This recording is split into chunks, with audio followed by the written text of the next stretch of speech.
Sobat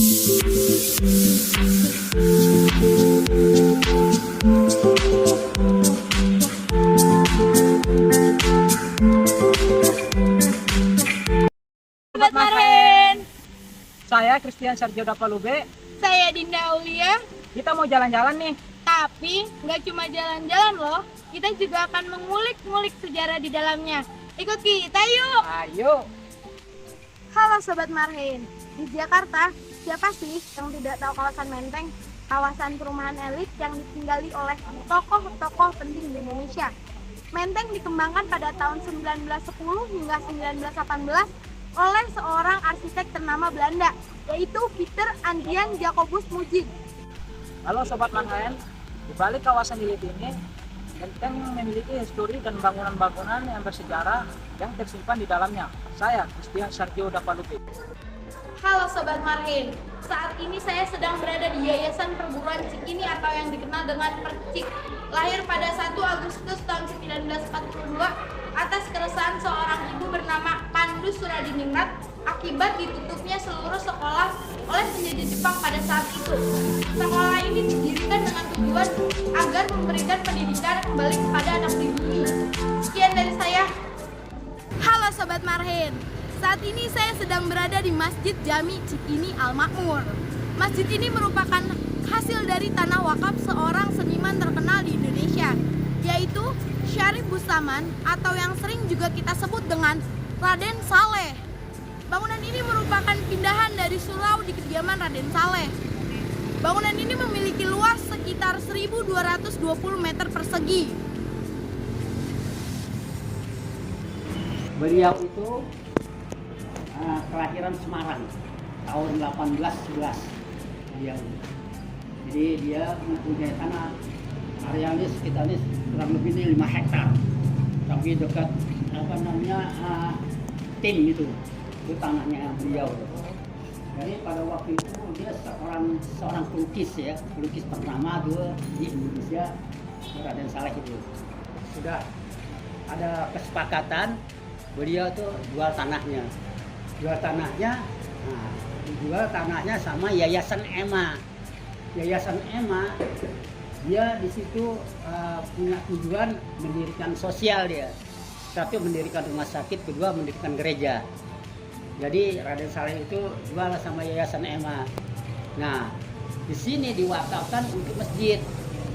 Dan di itu ada batas, ada kali kecil. Jadi kali kecil itu seperti kayak muara. Jadi ke sungai langsung. Nah, di situ dibilang saya serahkan kepada masjid. Nah, udah kita diserahkan tuh tanah jadi wakafnya dari Raden Saleh. Sama orang Yayasan EMA, Yayasan itu sudah dibeli. Di situ kebetulan kan ada masjid, disuruh pindah karena udah haknya dia. Langsung dipindahkan kemari ini. Nah, Itu tepatnya tahun berapa? Tepatnya tahun 1890. Oh, 1890. Diletakkan di sini, ditaruh tuh waktu itu masih berupa panggung. Jadi berupa kayak kurung batang. Halo Sobat Marhen, pada tahun 1970-an, era Gubernur Ali Sadikin, pedagang kaki lima tersebut disertifikasi secara besar-besaran. Maka di Jalan Surabaya, para pedagang loak, aneka barang antik itu menempati kios-kios permanen yang sengaja dibangun Pemda DKI Jakarta.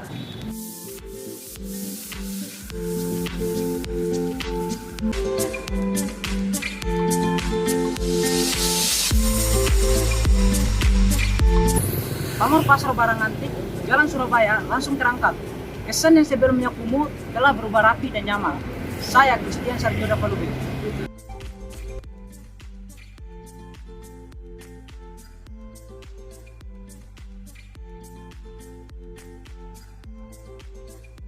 Proklamasi sering juga disebut Tugu Jarum. Pembangunan pada Tugu Proklamasi dipelopori Ikatan Wanita Jakarta serta arsiteknya salah satu dari anggota Ikatan Wanita Jakarta, yaitu Dr. Randa Yohana Masdani Tumbuhan. Saya Christian Sarjo Dapalube.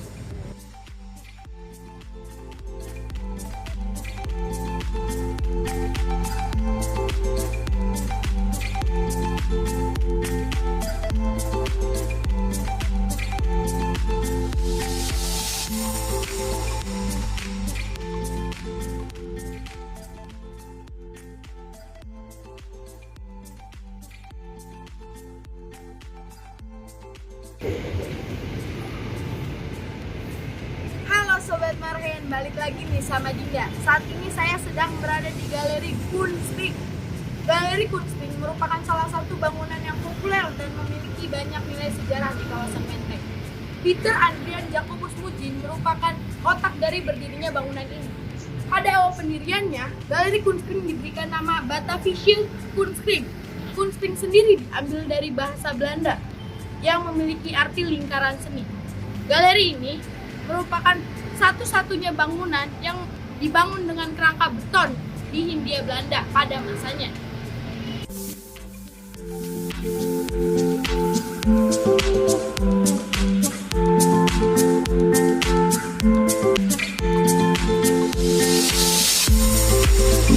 Halo Sobat Marhen, saat ini saya sedang berada di Masjid Cut Mutia. Bangunan masjid ini merupakan peninggalan dari zaman kolonial Belanda. Dibangun oleh orang yang sama dengan Galeri Kunstring.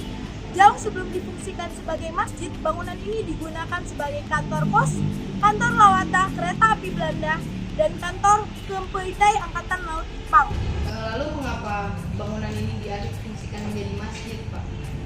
Sebelum gedung ini sebagai masjid, gedung ini pernah dipakai selain nama Belanda 1910 sampai 1925, kemudian dipakai lagi oleh kantor Jepang namanya Kampetai 42 tahun 1942 sampai 1945. Pernah juga dipakai sebagai gedung kantor urusan KUA, kantor urusan agama, kantor agraria. Terakhir dipakai oleh Anas selaku pimpinan ketua MPR. Mengapa jadi masjid sekarang, Pak? Sebagai masjid awalnya Pak Anas sering di sini, jadi dipakai untuk sholat sejak tahun 1970. Tapi berjalannya waktu dikeluarkanlah SK dari Gubernur tahun 87, itu nomornya 5184 tahun 18 Agustus, dari Pemda, dari Gubernur, tanah dan bangunan dikelola oleh Yayasan Mutia, diperuntukkan sebagai rumah ibadah.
Halo Sobat Marhen, saat ini saya sedang berada di Taman Menteng.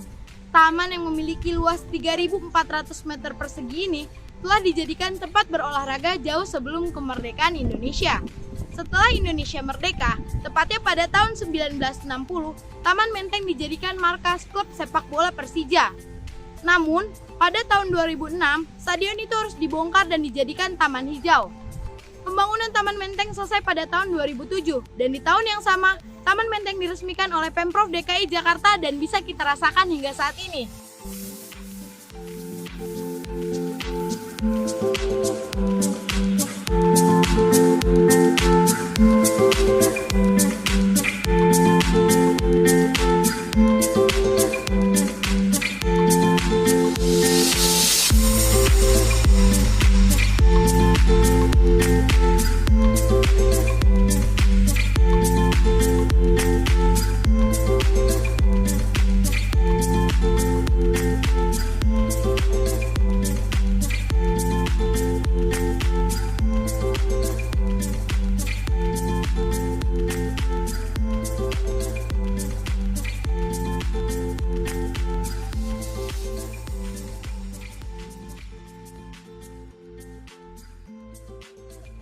akhirnya selesai juga ya jalan-jalan kita hari ini.